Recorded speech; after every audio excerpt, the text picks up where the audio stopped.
सुप्रभात मित्रों। सर्वप्रथम मैं आप सभी का धन्यवाद करना चाहूँगा कि आपने मुझे ये मौका दिया कि इस जनजातीय पखवाड़ा के संदर्भ में कुछ अपनी बातें रखने का। सर्वप्रथम मैं ये कहना चाहूँगा कि ये जनजातीय पखवाड़ा मनाया क्यों गया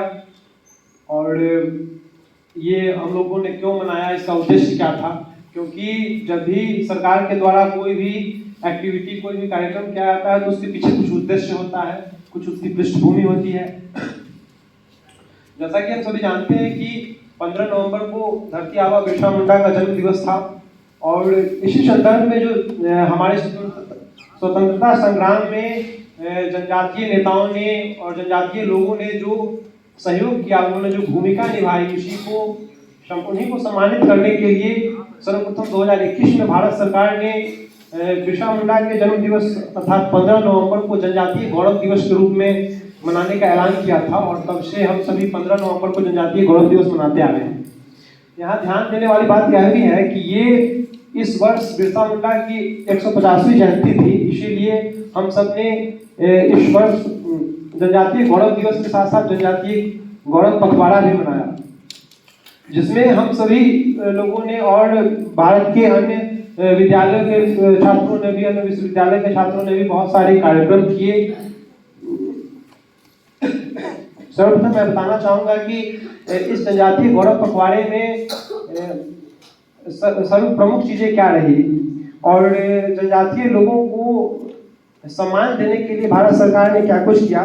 सर्वप्रथम प्रधानमंत्री जनजाति आदिवासी न्याय महाअभियान के तहत 11,000 घरों का उद्घाटन किया, जो गृहविहीन जनजातियों के लिए एक बहुत बड़ी बात हुई कि जो लोग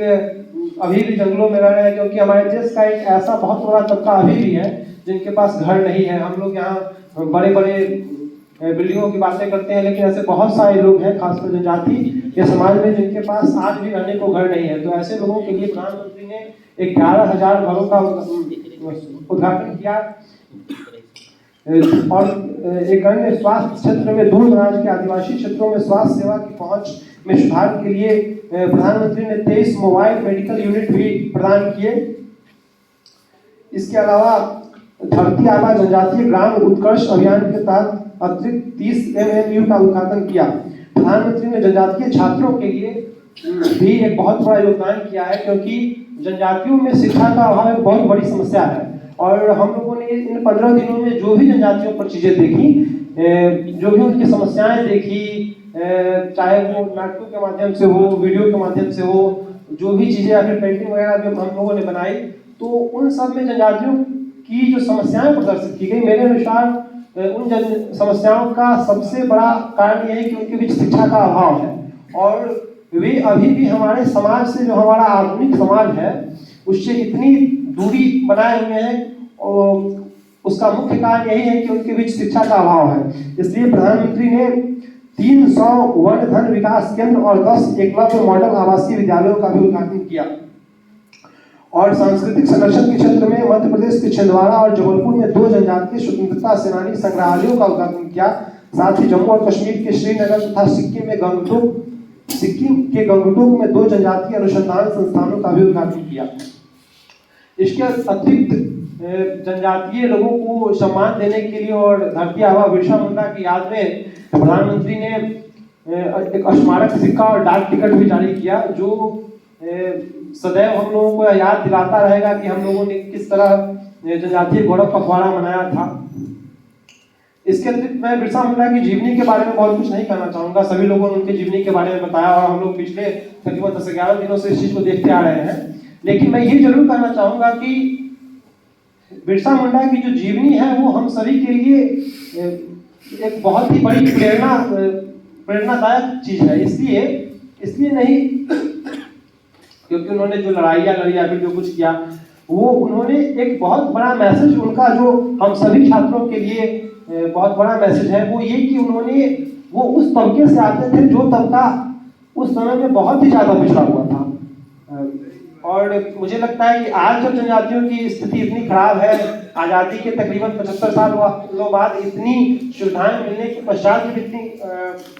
उन लोगों की स्थिति खराब है, तो हम समझ सकते हैं कि जिस टाइम बिरसा मुंडा का जो दौर था उस टाइम जनजातियों की क्या स्थिति रही होगी। इसके पश्चात भी उन्होंने अंग्रेजी शासन के विरुद्ध लगातार कार्य किया, लोगों को जागरूक किया अंग्रेजी शासन के विरुद्ध। और उनका एक और प्रमुख कार्य ये था कि उन्होंने जो ईसाई धर्म प्रचारक, ईसाई मिशनरी उस वक्त कार्य कर रहे थे, जिनका प्रमुख उद्देश्य था कि जनजातियों को कुछ लालच देकर हो, डराकर हो, या फिर भांति भांति के तरीकों से ईसाई धर्म में कन्वर्ट कर दें। तो जो हमारे संस्कृति के लिए और हमारे भारतीय संस्कृति के लिए बहुत ही बड़ी समस्या थी, क्योंकि आज भी बहुत सारे लोग मानते हैं कि भारतीय संस्कृति का जो विकास हो रहा है या फिर भारत का जो विकास हो रहा है वह हमारे संस्कृति पर भी बेस्ड है। इस संदर्भ में मैं ये भी बताना चाहूँगा कि एक बार ब्रिटिश संसद में जो तत्कालीन भारत सचिव थे, उन्होंने कहा था कि अगर हमें भारत पर पूर्ण रूप में शासन करना है तो सबसे पहले भारत की संस्कृत भाषा और वहाँ की संस्कृति को खत्म करना होगा, क्योंकि इसमें इतनी सारी चीजें हैं भारतीय संस्कृति में, भारतीयों की सारी समस्याओं की लगभग समाधान भी है। तो उन्होंने एक ये बहुत बड़ा कार्य किया कि अपने संस्कृति की रक्षा के लिए ब्रिटिश औपनिवेशिक शासन से लड़ाइयाँ लड़ी। और इस जनजातीय गौरव पखवाड़े के दौरान भारत के अन्य विश्वविद्यालयों एवं महाविद्यालयों की भांति ही हम लोगों ने भी बहुत सारे कार्यक्रम किए। जैसे सर्वप्रथम बिरसा मुंडा जी की जन्म जयंती पर जनजातीय गौरव दिवस के दिन हम लोगों ने उनकी जीवनी पर आधारित एक वीडियो संदेश के माध्यम से उनकी जीवनी को और उनके जीवन में जो प्रमुख घटनाएं थी उसके बारे में जाना। इसके पश्चात हम लोगों ने कुछ जनजातीय पेंटिंग वगैरह बनाई, जिससे हम लोगों को जनजातीय संस्कृति के बारे में भी जानकारियां मिली।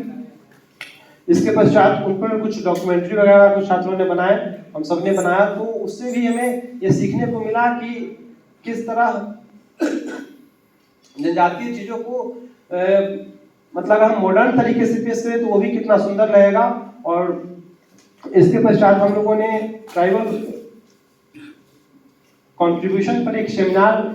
भी अटेंड किया और एक निबंध प्रतियोगिता भी हम लोगों के बीच रखी गई, जिसमें सभी लोगों ने जनजातीय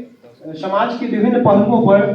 जैसे कि एक निबंध प्रतियोगिता हो सकती थी कि किसी एक पहलू पर, लेकिन मुझे ये चीज़ काफ़ी खास तौर पर मुझे ये चीज़ काफ़ी अच्छी लगी कि हम लोगों ने अलग अलग पहलुओं पर, जैसे कि मैंने जनजातीय समाज की समस्याओं और उनके समाधान के प्रयास के बारे में लिखा।